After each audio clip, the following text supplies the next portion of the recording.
Hello friends, नमस्कार। मैं doctor Shakeel Hussain, professor political science, government PG autonomous college Durg. हमारा college A+ college है, नेक द्वारा एक्रीडिटेड। आज हम चर्चा करेंगे पॉलिटिकल फ़िलासफ़ी की। इसके सारे पूरे चैप्टर्स में लूँगा।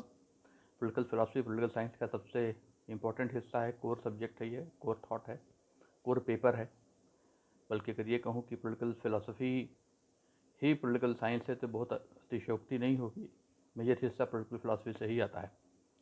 तो आपको ये मेरा लेक्चर अच्छा लगे तो आप इस चैनल को ज़रूर सब्सक्राइब करिए, लाइक करिए और बेल आइकन को दबाइए ताकि आपको आगे के जो वीडियो अपलोड होंगे उसके बारे में नोटिफिकेशन मिल सके। और अच्छा लगे तो सब्सक्राइब ज़रूर करिए।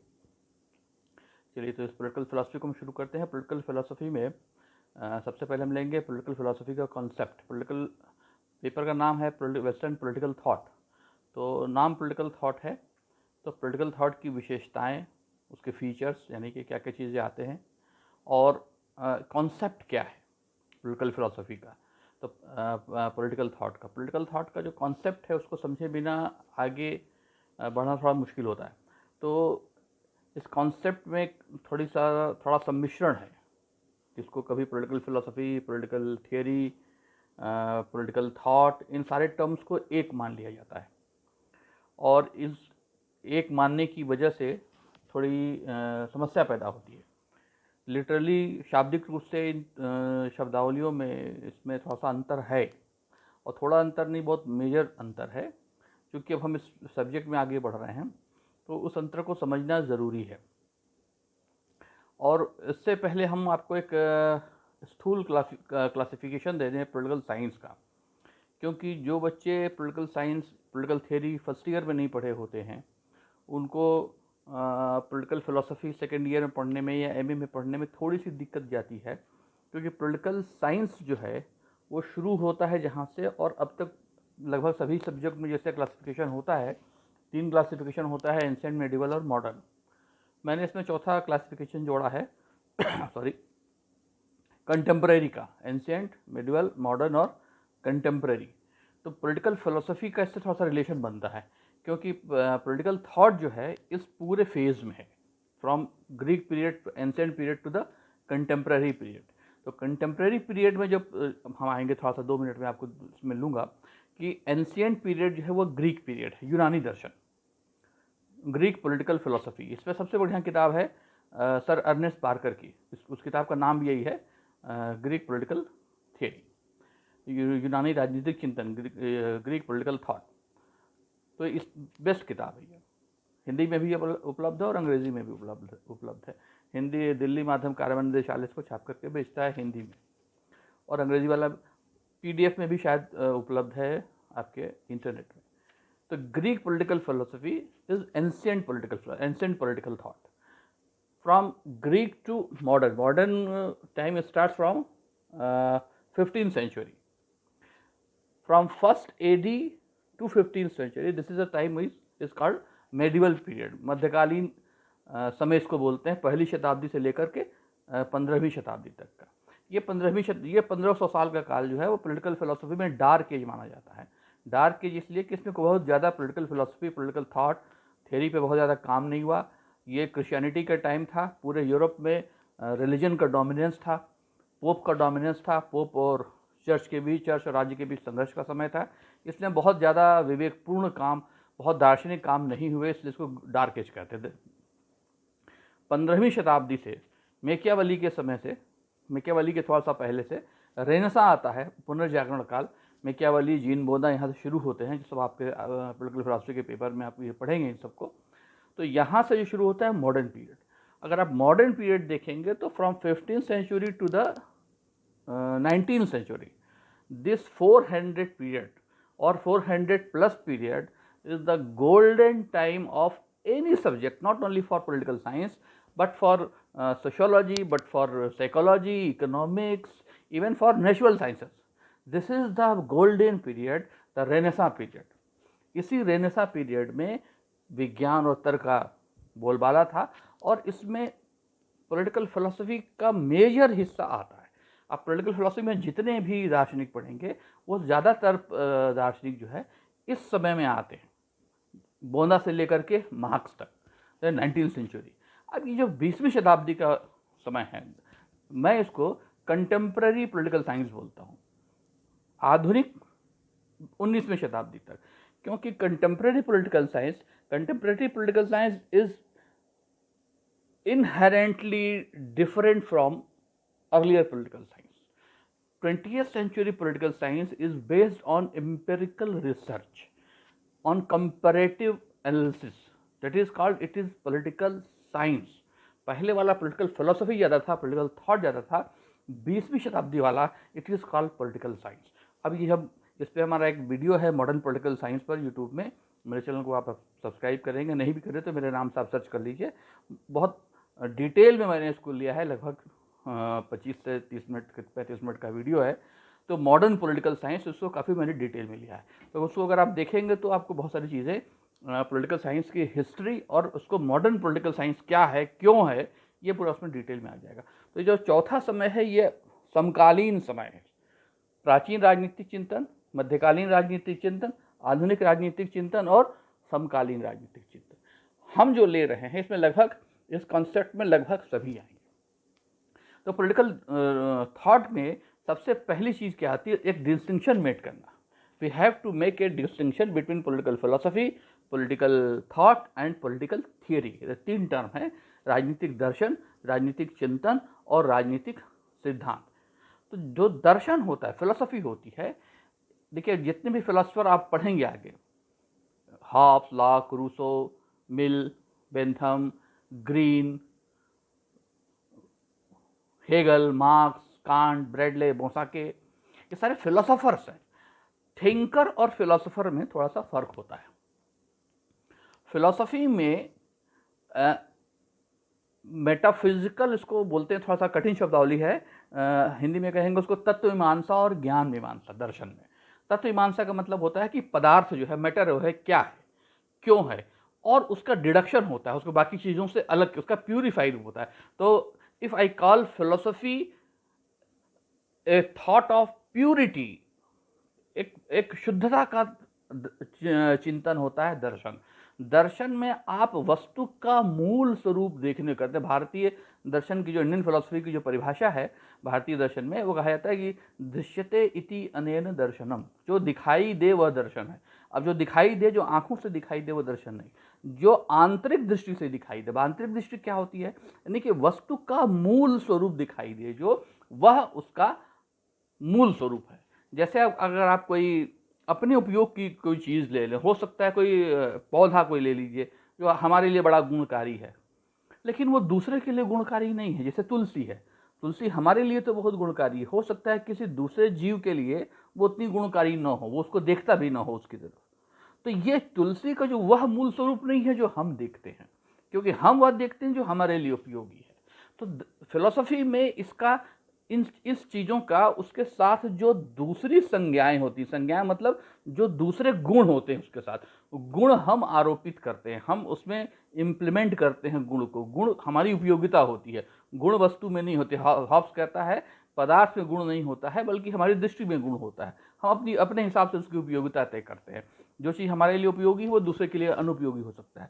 तो पॉलिटिकल फिलॉसफी, इसको हम थोड़ा सा अब लिटरली लेके चलते हैं कि राजनीतिक दर्शन में सबसे पहली बात, राजनीतिक दर्शन में दार्शनिक के सामने पहले एक समस्या आती है। जैसे प्लेटो के सामने आई कि उसको लगा कि अभी जो राज्य है ये ठीक नहीं है। तो कैसा राज्य होना चाहिए? आदर्श राज्य होना चाहिए। एक there should be an ideal state, एक आइडियल स्टेट होना चाहिए। वो आइडियल स्टेट कैसा होगा, अब उस पर उसकी थिंकिंग चालू होती। तो आइडियल स्टेट देखने के लिए पहले जो वर्तमान स्टेट है उसकी इम्प्योरिटी पता होना चाहिए, इसमें क्या क्या चीज़ें इम्प्योर हैं।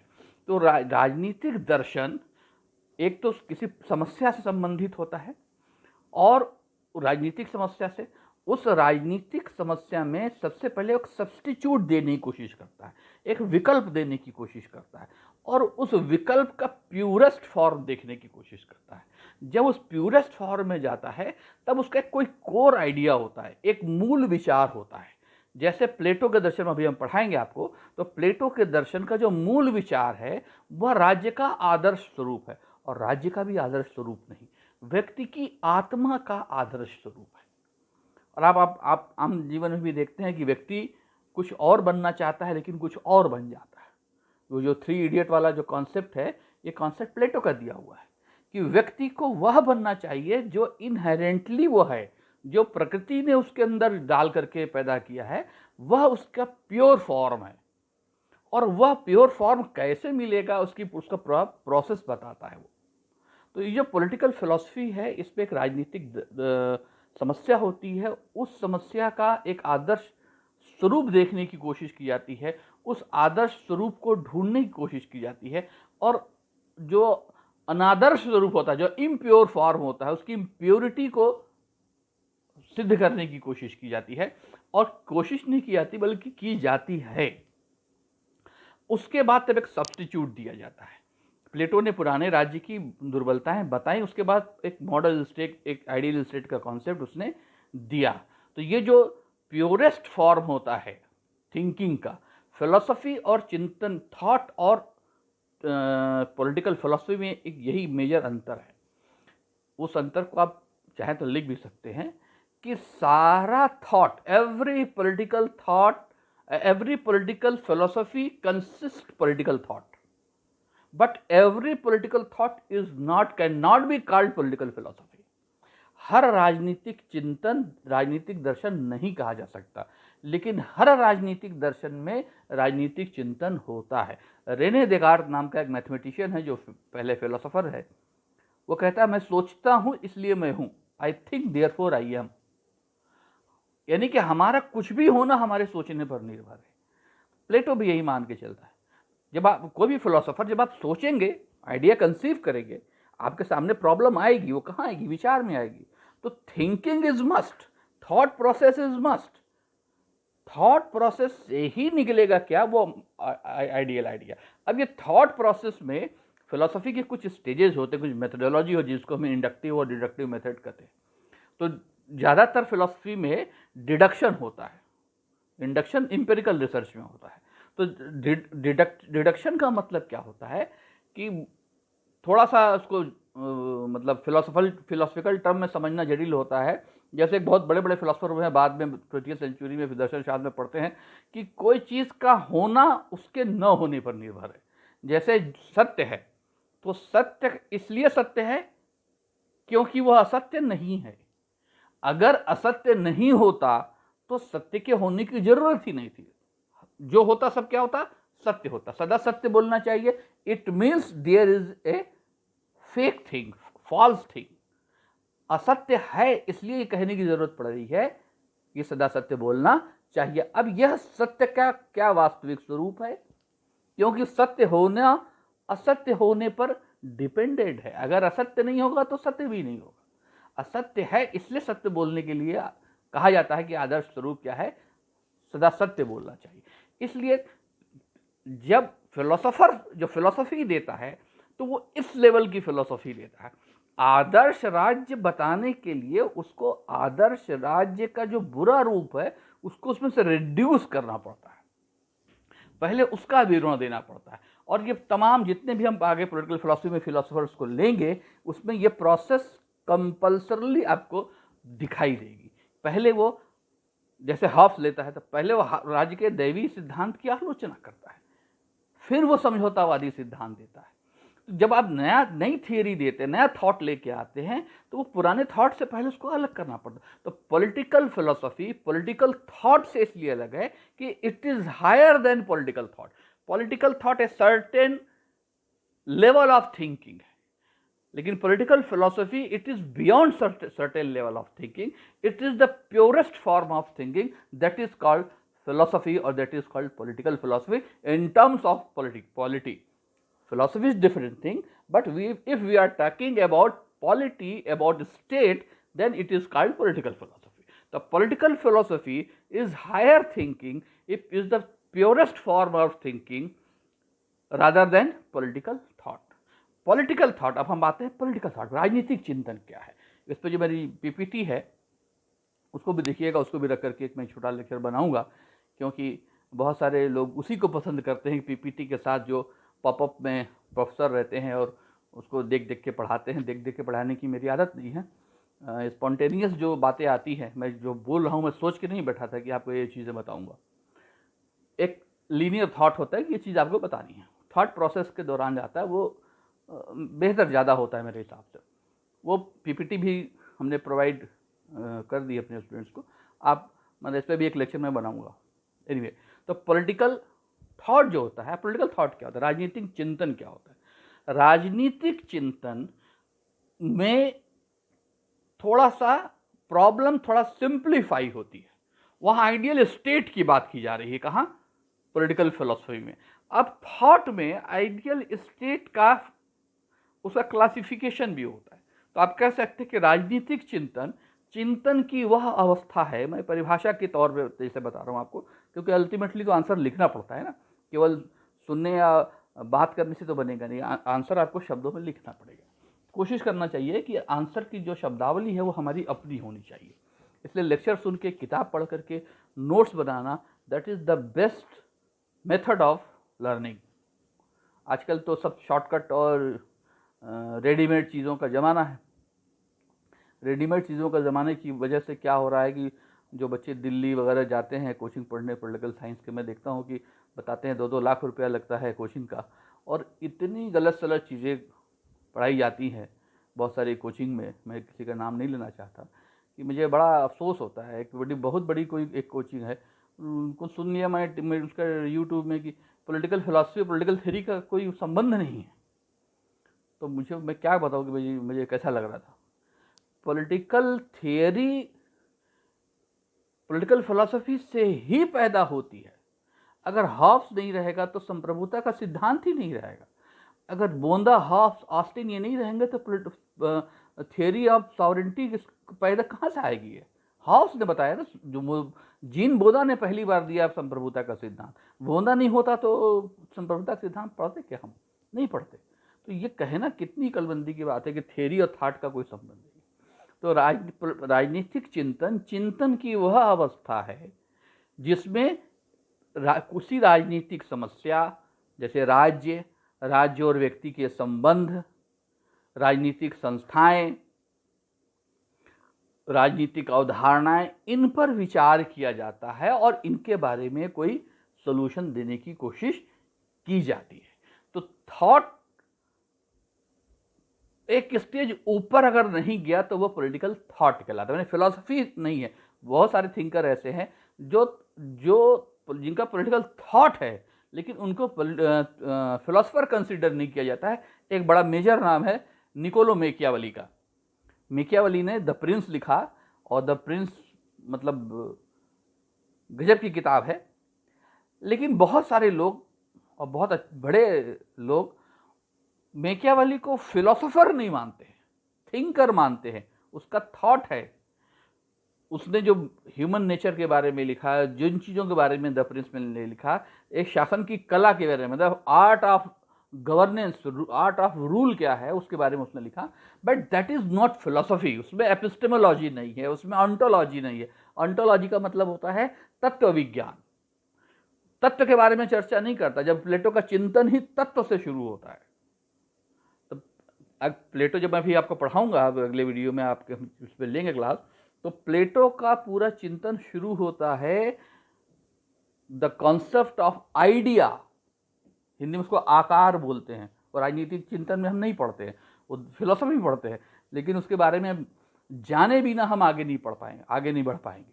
तो उसको संक्षेप में मैं आपको बताऊंगा कि उसका कॉन्सेप्ट ऑफ आइडिया क्या है। यहाँ से प्लेटो शुरू होता है। उसका गुरु सुकरात कहता है वर्च्यू इज नॉलेज, सद्गुण ही ज्ञान है। सद्गुण मतलब जो हमारे शरीर आत्मा के का आंतरिक गुण है, दैट इज वर्च्यू, जिसको आत्मा हम भारतीय उसमें कंसेप्ट में कह सकते हैं। तो आत्मा तो एक ही होती है कि वर्च्यू कई हो सकते हैं। तो वर्च्यू इज नॉलेज कहता है हमारे में आंतरिक गुण जो है, नैसर्गिक गुण, वह जो क्या है, वह है वही ज्ञान है। इसी एक कॉन्सेप्ट को लेके प्लेटो आगे बढ़ता है, उसको कॉन्सेप्ट ऑफ आइडिया देता है। इसको असल में फॉर्म बोलते हैं। तो मेकियावेली के चिंतन में ये नहीं है कहीं। उसने तत्व ज्ञान का कोई बात ही नहीं किया उसमें। वो सीधे आ जाता है राज्य की कला पर, राजा को कैसा होना चाहिए, राज्य क्या करने से आगे बढ़ेगा, क्या नहीं करने से नष्ट हो जाएगा। तो that is an art of statesmanship. तो बहुत सारे लोग उसको पॉलिटिकल थिंकर मानते हैं, पॉलिटिकल फिलोसोफर नहीं मानते। तो political philosophy is higher concept rather than political thought. तो पॉलिटिकल थॉट पॉलिटिकल फिलोसफी का अभिन्न हिस्सा है। एवरी पॉलिटिकल थॉट, सभी राजनीतिक चिंतन राजनीतिक दर्शन नहीं हो सकता, लेकिन सभी राजनीतिक दर्शन में राजनीतिक चिंतन अवश्य रूप से होता है। ये मेजर क्लासिफिकेशन। लेकिन जो सबसे इंपॉर्टेंट क्लासिफिकेशन है, मैंने बताया, जो डिस्टिंक्शन है क्लासिफिकेशन में नहीं, जो अंतर है दोनों में, कि राजनीतिक दर्शन में तत्व ज्ञान, उसका ज्ञान मीमांसा, उसका एपिस्टेमोलॉजिकल, अंग्रेजी में शब्द है एपिस्टेमोलॉजी, एपिस्टेमोलॉजिकल ज्ञान मीमांसीय चिंतन राज्य का होना, राजनीतिक समस्याओं का होना जरूरी है। जैसे हॉब्स भी फिलोसोफर है। हॉब्स वैज्ञानिक भौतिकवाद का सिद्धांत मार्क्स से बहुत पहले हॉब्स ने दिया था कि हम जब पदार्थ किसी चीज़ को देखते हैं तो वो हमारे मानस में गति पैदा करता है। आणविक भौतिकवाद, वो अणु जो पदार्थ है, जो सामने कोई टीवी रखा है, कहीं ग्लास रखा है, कहीं कोई खूबसूरत या बदसूरत चीज़ रखी हुई है, तो आपको वो खूबसूरत या बदसूरत कोई चित्र बहुत सुंदर दिखता है, कोई चित्र बहुत बेकार दिखता है, तो ये अच्छा बुरा कैसे आपको समझ में आता है? ये क्योंकि इसने हमारे मानस में गति पैदा किया। That is philosophy, that is not only thought, that is philosophy. तो फिलोसफी और थॉट में ये बेसिक डिफरेंस है। तीसरी चीज आती है जो फिलोसफी और थॉट से पैदा होती है, जिसको वो बहुत बड़ी कोचिंग वाली ने कह दिया था कि उसमें कोई संबंध ही नहीं। थियरी जो है वह थॉट ऑब्जर्वेशन है, चिंतन है। उस ऑब्जर्वेशन से जब आगे बढ़ते हैं तो ऑब्जर्वेशन का वेरिफिकेशन होता है, उसकी जांच पड़ताल होती है। what I'm saying, these are the steps of a scientific study. 3 major steps: first observation, then verification, then theorization. अब इन 3 से मिलके बहुत सारे बनते हैं, सीधे 3 पे नहीं आ जाते, लेकिन 3 मुख्य है। आप कोई चीज़ देखते हैं, जैसे पहले के ज़माने में से ये मानने आता कि सांप जो है वो बीन बजाने से नाचता है, ये ऑब्जर्वेशन था। उस ऑब्जर्वेशन को नॉलेज मान लिया गया। लेकिन मॉडर्न टाइम में पता चला, उस ऑब्जर्वेशन को जब वेरीफाई किया गया, जब उसकी जांच पड़ताल हुई, जब उसका रिसर्च हुआ, तो पता चला सांप के कान नहीं होते, तो वो नाचेगा कैसे वो? तो अब ये क्या है, जांच के बाद अब जो आपके पास डेटा सामने आता है, उससे बनती है क्या? थियरी। तो राजनीतिक सिद्धांत जिसको बोलते हैं, राजनीतिक सिद्धांत, जो सिद्धांत शब्द है वो ग्रीक भाषा के थियरिया से लिया, अंग्रेजी का थियरी है, that is derived from Greek term theoria. Theoria से थियरी बना है। थियरिया का मतलब होता है चिंतन की एक सर्टेन स्टेज ऑफ थॉट, एक चिंतन की विशेष अवस्था। तो यह हो गया सिद्धांत का अर्थ। अब इसमें प्रीफिक्स लग गया, उसके पहले एक शब्द लग गया राजनीतिक। देन व्हाट इज राजनीतिक, what is political? You will have to understand first what is political. Political means, if I express meaning of politics in one word, that is political activity. There are so many things that consist politics, in politics. Political activity, political behavior, राजनीतिक व्यवहार, राजनीतिक गतिविधि. Political activity means राजनीतिक गतिविधि, political activity, political behaviour, political process, या और बड़ा शब्द है प्रक्रिया. प्रक्रिया में सब कुछ आ जाता है, कानून बनने से, लागू होने से, उसके फीडबैक से लेकर सब कुछ. थॉट प्रोसेस भी आ जाता है. कहीं कोई आइडिया कंसीव होता है, एक विजन होता है, किसी प्रधानमंत्री का, किसी राष्ट्रपति का, किसी देश के नीति निर्माता का एक विजन होता है. जैसे गांधी जी का विजन था कि ग्रामीण स्वराज, नेहरू जी का विजन था कि वो बड़े उद्योगों के माध्यम से देश का विकास होगा. तो ये विजन होता है. तो विजन तो दिमाग में आता है, लेकिन वो इम्प्लीमेंट होता है. तो ये सब आ जाता है किसमें? राजनीतिक प्रक्रिया में. तो राजनीतिक व्यवहार, राजनीतिक गतिविधि, राजनीतिक प्रक्रिया, इंस्टीट्यूशनलाइजेशन, राजनीतिक संस्थाएं, संसद, न्यायपालिका, नियंत्रक महालेखा परीक्षक, जो इतने पॉलिटिकल इंस्टीट्यूशन हैं, ये सब किसका परिणाम होते हैं? राजनीतिक सिद्धांत का। राजनीतिक सिद्धांत इन सब के बारे में होता है। अब जैसे एक आपको एग्जांपल दे दें, मॉडर्न थ्योरी में आप अभी कंपैरेटिव पॉलिटिक्स में पढ़ेंगे ईस्टर्न का इनपुट आउटपुट थ्योरी या स्ट्रक्चरल फंक्शनल थ्योरी। ये क्या है? ये पॉलिटिकल सिस्टम के बारे में। तो राजनीतिक सिद्धांत, अब हम इसको परिभाषा में आ जाते हैं। राजनीतिक सिद्धांत चिंतन की विशेष अवस्था से निकला हुआ वह विचार है, या इसको दूसरे शब्दों में कहें कि राजनीतिक सिद्धांत व्यवस्थित, सिस्टमाइज, व्यवस्थित और व्यवस्थित रूप से व्याख्यायित वह चिंतन या विचार है जिसका परीक्षण कर लिया गया हो, जिसके बारे में यह कहा जा सकता है कि यह ऐसा होगा। जैसे सॉवरेंटी का है थ्योरी। अब इसमें थोड़ा सा क्लासिफिकेशन है कि एक परंपरागत राजनीतिक सिद्धांत है, एक आधुनिक राजनीतिक सिद्धांत। परंपरागत राजनीतिक सिद्धांत जो है वह एम्पेरिकल रिसर्च पर नहीं है। कोई फील्ड में जाके हॉब्स ने कोई शोध नहीं किया था, या फील्ड में जाके ऑस्टिन ने भी शोध नहीं किया था, लेकिन संप्रभुता का सिद्धांत इन्होंने दिया। लेकिन जो 20वीं शताब्दी का सिद्धांत है वो एम्पेरिकल रिसर्च है। एम्पेरिकल रिसर्च मतलब वस्तुनिष्ठ शोध पर आधारित सिद्धांत। तो राजनीतिक सिद्धांत क्या है?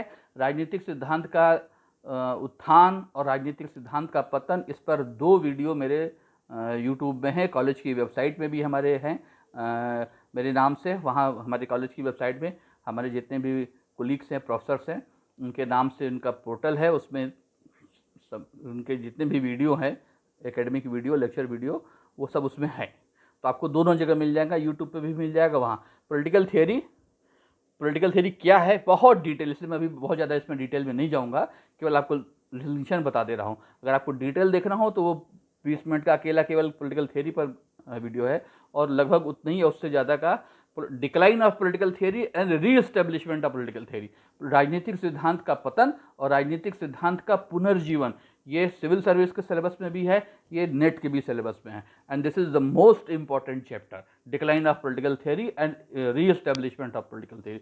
इस पर 2 वीडियो मेरे यूट्यूब में हैं, आप चाहें तो उसको देख सकते हैं। उसमें काफ़ी डिटेल, इसलिए मैं बहुत ज़्यादा इसमें नहीं जाऊँगा। एक समराइज कर देता हूँ कि पॉलिटिकल फिलोसफी राजनीतिक समस्या के बारे में, राजनीतिक समस्या के विकल्प के बारे में, लेकिन वह विकल्प कैसा है? दार्शनिक आधार पर है, वो प्योरेस्ट फॉर्म में है, एक आइडियल स्टेट के रूप में है, या कोई आइडियल थॉट के रूप में है। पॉलिटिकल थॉट जो होता है वो उससे थोड़ी सी कमतर स्थिति में होता है। सारी चीज़ें उसमें भी आती हैं, उसमें एक पॉलिटिकल प्रॉब्लम होती है, उस पॉलिटिकल प्रॉब्लम का एक सोल्यूशन होता है, बट लेकिन हो सकता है वो फिलोसॉफिकल लेवल पर नहीं हो। एक बढ़िया एग्जांपल आपको मैंने दिया निकोलो मैकियावेली का। The Prince is not a philosophical classic, that is a classic, but that is not equal to Republic and Politics of Aristotle. तो ये फिलोसॉफिकल बहुत सारे लोग उसको नहीं मानते, उसको मानते हैं, हालांकि पढ़ाया जाता है उसको पॉलिटिकल फिलोसफी के ही पेपर में, but there is no epistemology, there is no ontology, there is no metaphysics in the prince। तो वो पॉलिटिकल थॉट का केस है। अब राजनीतिक सिद्धांत में सिद्धांतीकरण होता है। सिद्धांतीकरण देखिए विज्ञान में तब आता है जैसे फिजिक्स में है, जैसे न्यूटन का सिद्धांत है, जैसे आर्किमिडीज का सिद्धांत है, वैसे राजनीति विज्ञान में भी सिद्धांत आता है। जैसे एक सिद्धांत मैंने बताया संप्रभुता का सिद्धांत, 3 आदमी का नाम एसोसिएटेड है, मेजर बोंदा, Jean Bodin, Hobbes and John Austin, एकलवादी संप्रभुता का सिद्धांत। उसी तरह अगर हम कहें लिबर्टी, तो लिबर्टी में पॉजिटिव नेगेटिव दोनों आता है। पॉजिटिव में फिर आपको हम शुरू करेंगे कहाँ से? जॉन लॉक से। हालांकि लिबर्टी के बारे में सोक्रेटिस, प्लेटो भी बहुत कुछ कहता है, लेकिन मेजरली शुरू करेंगे हम जॉन लॉक से शुरू करेंगे। तो जॉन लॉक, फिर मिल आता है, मिल तो बहुत बड़ा थिंकर है लिबर्टी के बारे में। तो ये कई लोगों का आइडिया जो होता है मिल के, ये ट्रेडिशनल पॉलिटिकल सिद्धांत, इसलिए कहते हैं जो पारंपरिक राजनीतिक सिद्धांत जो है चिंतन की उस विशेष अवस्था से पैदा हुआ व्यवस्थित ज्ञान है। यानी कि राजनीतिक सिद्धांत व्यवस्थित system, systemised explanation of a certain thought process, एक निश्चित विचार प्रक्रिया का व्यवस्थित व्याख्या है। Explanation of certain thought process, systemise explanation of, जैसे हब्स कहता है पहले मानव स्वभाव बताता है, फिर प्राकृतिक अवस्था बताता है, तब जब सब सामाजिक समझौता बताता है। एक सिस्टम है, एक क्रम है, क्रोनोलॉजी भी हो सकती है, एक क्रम है उसके अंदर। एक systemise explanation of A thought process, certain thought process. अब ये सर्टेन थॉट प्रोसेस में एक सर्टेन प्रॉब्लम हो सकती है, पॉलिटिकल प्रॉब्लम हो सकती है, उसका कोई सोल्यूशन हो सकता है, कभी कभी सोल्यूशन नहीं भी हो सकता है, उसका केवल एक आगे की बात के लिए छोड़ भी दिया जा सकता है। तो फिलॉसफी में थोड़ा सा डिफरेंस होता है। अब इसका दूसरा हिस्सा मॉडर्न, अब यही पॉलिटिकल थ्योरी की परिभाषा अगर मॉडर्न हो जाएगी तो बाकी सारी बातें वही रहेगी कि it is a systemised explanation of a certain thought process based on empirical research. जैसे अब इसमें जो 20वीं शताब्दी का राजनीतिक सिद्धांत है, इसमें एक सिद्धांत में बहुत सारे लोगों का योगदान हो सकता है, बहुत सारे लोगों का योगदान नहीं हो सकता है, किसी एक आदमी के नाम से भी हो सकता है सिद्धांत, बाकी हो सकता है बाद में वो लोगों ने काम किया हो। जैसे ईस्टर्न का इनपुट और आउटपुट थ्योरी आपको कंपैरेटिव पॉलिटिक्स के पेपर में बताऊं, स्ट्रक्चरल फंक्शनल थ्योरी। तो इसमें जो 20वीं शताब्दी का पॉलिटिकल थ्योरी है, that is pure, not in that sense of pure political philosophy. Pure means एक डाटा होता है, डाटा कलेक्शन होता है, उस डाटा कलेक्शन का प्यूरिफिकेशन होता है, क्वांटिफिकेशन होता है, संख्या के रूप में उसको बनाया जाता है, फिर उससे उसका समंकों की व्याख्या होती है, ये आंकड़े पढ़े जाते हैं। जैसे आपकी क्लास में 100 बच्चे हैं तो 100 बच्चे में कितने मेल हैं, कितने फीमेल हैं, कितने एससी हैं, कितने एसटी हैं, कितने ओबीसी हैं, फिर उसमें माइनॉरिटीज़ कितनी हैं, फिर उनके मेल फीमेल। अब ये क्या हो गया, इतने डेविएशंस हो गए, उसको बोलते हैं हिंदी में चर। तो ये इसका क्वांटिफिकेशन न्यूमेरिकल्स में लेंगे, फिर इस डाटा को पढ़ेंगे, उसका कोई अर्थ निकालेंगे, तो इसको कहते हैं इम्पेरिकल रिसर्च। अब ये इम्पेरिकल रिसर्च के बाद जो आपके सामने फिगर आते हैं, जो डाटा नतीजा आता है, और बार बार वैसे ही आता है। जैसे एक बार विज्ञान में परीक्षण करने से सिद्धांत नहीं बनता है, विज्ञान में अब एक ही परीक्षण को बार बार दोहराते हैं, हर बार वही नतीजा आता है, तब जाके थ्योराइजेशन होता है उसका। वही पैटर्न सोशल साइंसेज में भी होता है। सोशल साइंसेज में हर बार सेम रिजल्ट आए जरूरी नहीं है, लेकिन ज़्यादातर मामले में अगर आता है तो वो फिर थ्योराइजेशन की प्रोसेस में आ जाता है। तो पॉलिटिकल थ्योरी जो मॉडर्न है वो इम्पेरिकल होती है, जो ट्रेडिशनल है वह थॉट प्रोसेस का देन होती है, उसमें कोई इम्पेरिकल रिसर्च नहीं होता है। तो ये हुआ पॉलिटिकल फिलोसफी, राजनीतिक चिंतन का जो अवधारणा है। इसमें 3 बातें आती हैं, राजनीतिक दर्शन, राजनीतिक चिंतन और राजनीतिक सिद्धांत। तो सिद्धांत थ्योराइज है, जो तमाम सिद्धांत आप पढ़ते हैं, संप्रभुता, समानता, स्वतंत्रता, अधिकार, न्याय, दैट इज कॉल्ड थ्योरी। ये ट्रेडिशनल थ्योरी है, कॉन्सेप्ट्स।